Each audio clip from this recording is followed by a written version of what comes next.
जाजपुर प्रसिद्ध पीठ छतिया बुलाबुली समय आमे पहुंची छतिया बट निकटरे थिबा प्राय 60 वर्षर पुराना अंबिका होटेल। एठारे मिले लक्ष्मीधर भाईना हाथ तियारी छतिया प्रसिद्ध काकरा। काकरार प्रस्तुति जेमिति भिन्न थिला, टेस्ट मध्य बेस सेमिति नियारा थिला। आउ काकरार दाम थिला दुई प्रकार, गोटे 5 टंका अन्यटी थिला 10 टंका।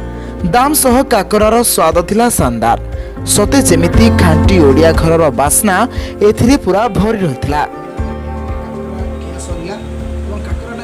सुंदर लागुला माने मु आपनको भाषा रे कहि परिबे।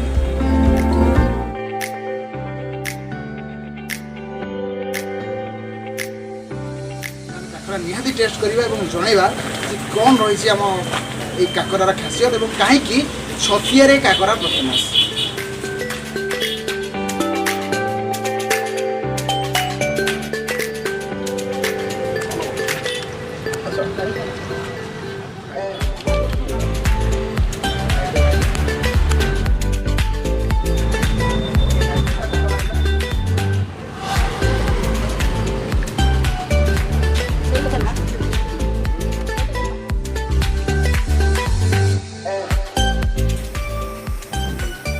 ये भाई ना कौन कौन एथरे अपन पकोजंदी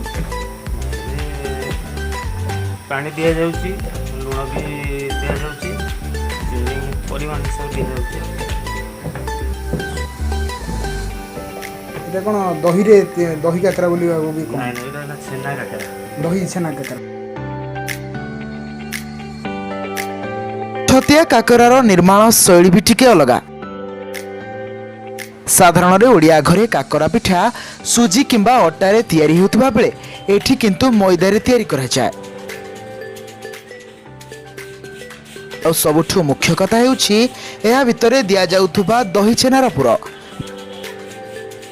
जहाँ यार स्वाद को संपूर्ण भिन्न करिथाय। आउ जेउथि पई छतिया रे एही काकरा प्रसिद्धि लाभ करिछि।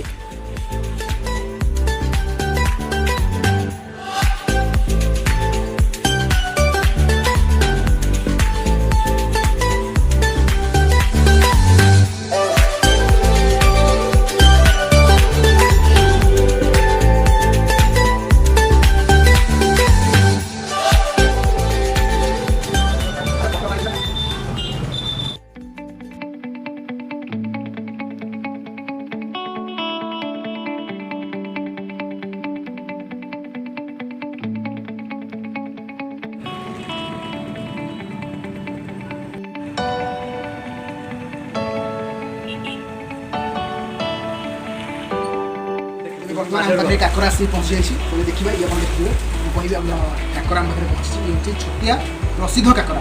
तेज कौन रही है खासियत आम बर्तमान खाइबा कौन रही पूरा काकरार भागुआप आ काकरार कौन खासियत रही जमी कहते काकरा पूरा सफ देखे पूरा सफ ये मैदार हो काकरा जो कहते दही छेनार जो पूरा रही दही छेनार पूरा रही ये आहरी पूरा ओडिया खाद्य पूरा आहरी चमके रोचे जो ट्राडिशनल कथा अच्छे पूरा काकरा भरी अच्छे जमी स्वाद को सफ्ट लगे जमी पूरा देखा बहुत सुंदर काकरा। आसवे छतियार जो छतिया बटा मंदिर रही सामने अंबिका होटेल लक्ष्मीधर भाईना होटेल कहते समझते जापारे ट्राए कर निहाती आप मन को काकरा बहुत सफ्ट।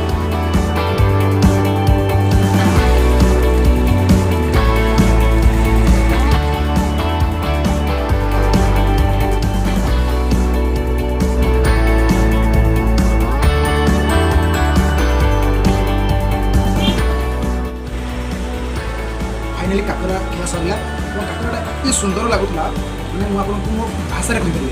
थे आसतु काकरा खातु एवं छतिया प्रसिद्ध काकरार कौन मिठास अच्छे निजे खाइला पर ही जानी।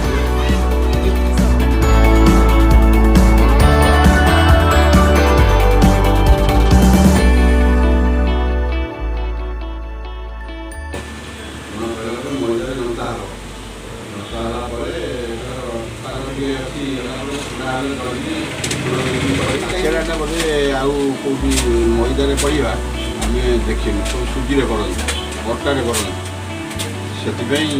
करते से नरम हुए। ସୁଜିରେ ଆମେ ଘରେ ସବୁ ଘରେ ମାନଙ୍କରେ ଏଇଥିରେ କରନ୍ତି ସୁଜି ଅଟା ମଇଦାରେ କେହି କରନ୍ତି ଏଇ ମଇଦାଟା ପାଇଁକି କାକେରାର ନାଁ ଏଠି ରହୁଛି ଆଉ ତାର ଦହି ଛେନାଟା ସବୁଆଡ଼େ ମିଳେନି।